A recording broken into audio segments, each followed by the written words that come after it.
दोस्तों, बौखलाहट तो होती है जब हार करीब नजर आती है, लेकिन इन सब के बीच अगर कोई गाली गलौज पर उतर आए, गाली गलौज भी कोई और नहीं, संवैधानिक पद पर बैठा हुआ व्यक्ति अपनी पार्टी की हार को देखते हुए विपक्षी पार्टी के नेताओं को गाली देने लगे। संवैधानिक पद मतलब समझ लीजिए, एक प्रदेश का मुख्यमंत्री गाली गलौज करे मंच पर खड़े होकर, आप क्या कहेंगे?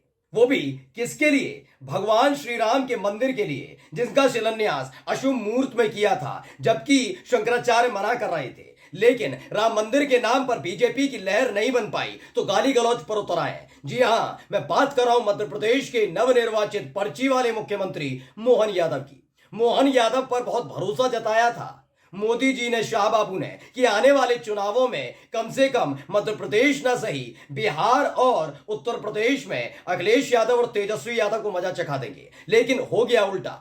मोहन यादव को उत्तर प्रदेश और बिहार के यादव छोड़िए, मध्य प्रदेश के बिहार यादव नहीं पूछते। ऐसे में अब हालत खराब है। अब राम मंदिर के नाम पर माहौल बन नहीं पा रहा, तो राम मंदिर के नाम पर न केवल विपक्ष को कोसा जा रहा है बिल्कुल मोदी स्टाइल में, बल्कि अब गाली गलौज पर उतर आए मोहन यादव। आज एक एक वीडियो आपको दिखाने जा रहा हूं, जिसके बाद यकीन मानिए बीजेपी को, उनकी सोच को सिर्फ आप लानतें भेजेंगे। नमस्कार, मैं हूं प्रज्वल गौतम और आप देख रहे हैं टाइम्स एक्सप्रेस।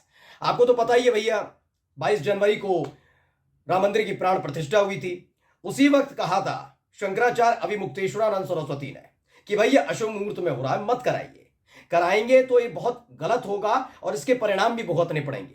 लेकिन पहले ये लग रहा था कि शायद देश को भुगतने पड़े, देश को नहीं, ये बीजेपी को भुगतने पड़ गए, क्योंकि उससे ठीक 1 महीने पहले यानी जनवरी से पहले यानी पिछले साल के दिसंबर में 5 राज्यों के विधानसभा चुनावों के नतीजे आए थे। 2 राज्यों को छोड़ दो तो 3 राज्यों में, हिंदी पट्टी राज्यों में, मध्य प्रदेश, छत्तीसगढ़ और राजस्थान में बीजेपी ने बहुत पूर्ण बहुमत की सरकार बनाई थी, जबरदस्त प्रचंड बहुमत की। याद है आपको? प्रचंड बहुमत की सरकार बनाई थी, यानी सब कुछ उनके हिसाब से ठीक ठाक चल रहा था। 22 जनवरी को राम मंदिर की प्राण प्रतिष्ठा हुई, अशुभ मुहूर्त में हुई, उसका तो माहौल बना ही नहीं। एक एक करके बीजेपी की परतें खुलने लगी। इलेक्टोरल बॉन्ड खुल गया, चंडीगढ़ मेयर चुनाव खुल गया, राम मंदिर का माहौल बना नहीं, सीए को लेकर कोई खाली कहानी बन नहीं पाई। मतलब कुल मिलाकर बीजेपी फंसती चली गई। अब क्या हो रहा है?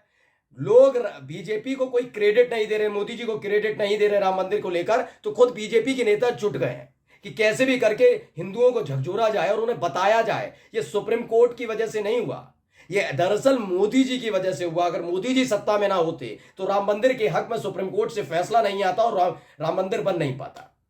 ये काम मोदी जी भी कर रहे हैं। पीलीभीत में उन्होंने तो साफ साफ कह भी दिया था कि ये विपक्ष को हमने दिया था न्योता, लेकिन राम मंदिर के न्योते में नहीं आए। ये सारे के सारे चिढ़ते हैं, ठुकरा दिया, राम का अपमान किया, अब माला जप रहे हैं। लेकिन जो बात मोदी जी ने आखिर में छोड़ी थी, उसको एक कदम आगे बढ़ते हुए जो कहा है मध्य प्रदेश के मुख्यमंत्री ने, मोहन यादव ने, वो आपको सुनना चाहिए। सुनिए पहले। लेकिन ये कांग्रेस के लोग पता नहीं राम जी से क्या दुश्मनी रखते हैं।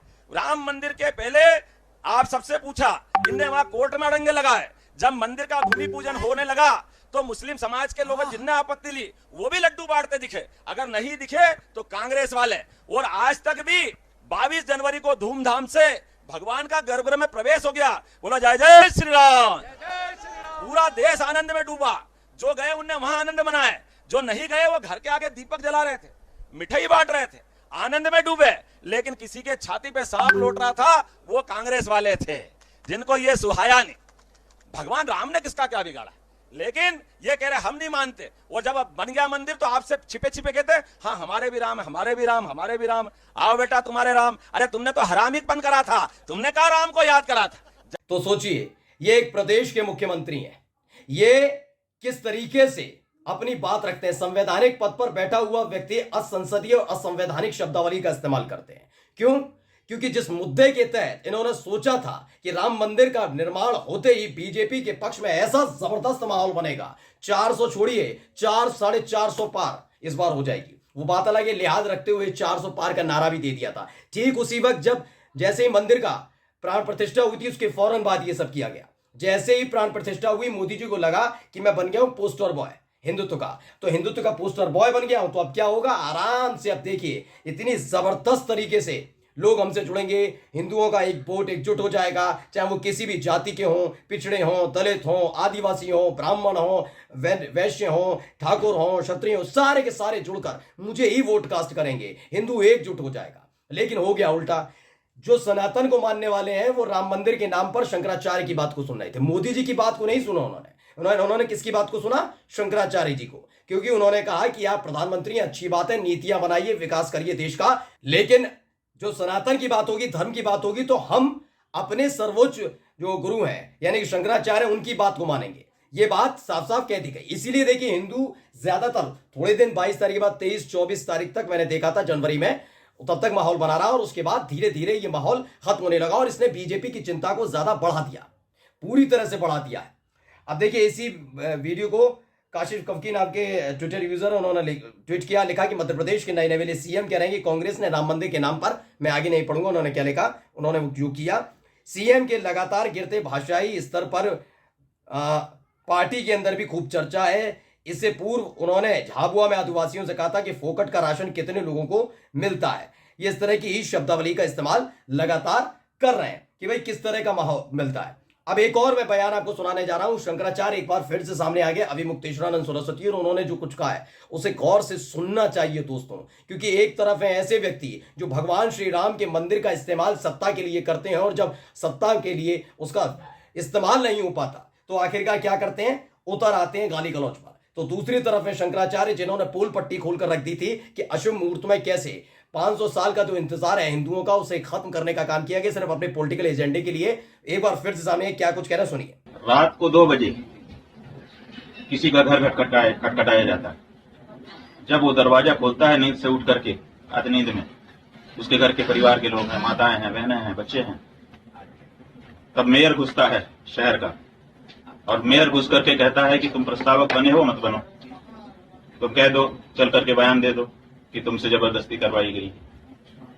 डर नहीं है? वाराणसी में हम लोग गाय का मुद्दा उठा करके, गाय के लिए क्यों नहीं किया गया, इसलिए गाय का प्रत्याशी खड़ा किया जाए, तो गाय का प्रत्याशी खड़ा हो रहा है। अब उसके प्रस्तावक के घर में रात को 2 बजे मेयर घुस जा रहा है।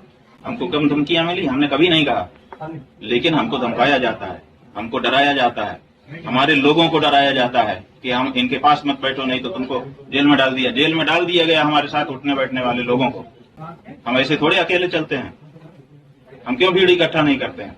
तो 1008 गुरु के नाम से ट्विटर यूजर ट्वीट किया गया और उन्होंने क्या कहा, देश में डर का माहौल है, सब कुछ बताया।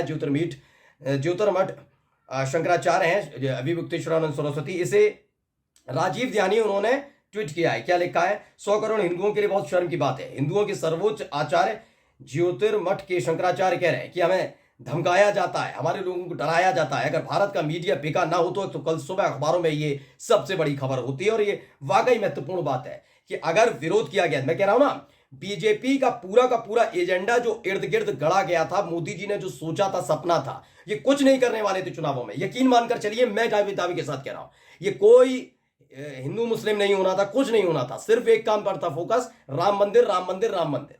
22 तारीख के बाद इसकी पूरी रूपरेखा तैयार कर ली गई थी कि कहां कहां प्रोग्राम किए जाएंगे, कैसे राम मंदिर के नाम पर माहौल बनाया जाएगा, तमाम चीज। लेकिन जब इसे खंगाला गया कि हफ्ते भर भी राम मंदिर को लेकर जो उत्साह पैदा किया गया था, जो चीजें की गई थी, वो अपनी पटरी पर नहीं आ पाई।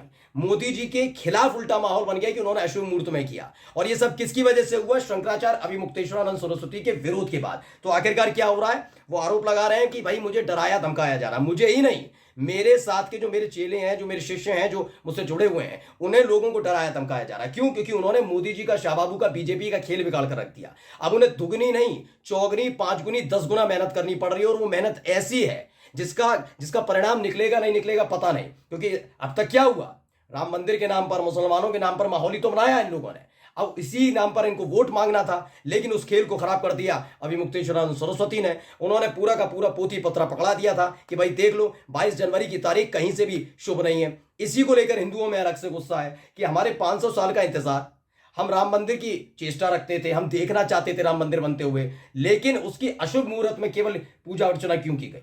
ये तमाम चीजों को लेकर नाराजगी, और अब वो नाराजगी है उसको कैसे निकाला जा रहा है? एक जगह भाई मुख्यमंत्री महोदय गाली गलौज पर उतर आए हैं, और एक दूसरी तरफ शंकराचार्य कह रहे हैं कि उन्हें डराया धमकाया जा रहा है, उनके लोगों को डराया धमकाया जा रहा है। तो सोचिए, इस देश के अंदर धर्म के नाम पर खेल करने की कोशिश कौन सी राजनीतिक पार्टी करती है। नमस्कार।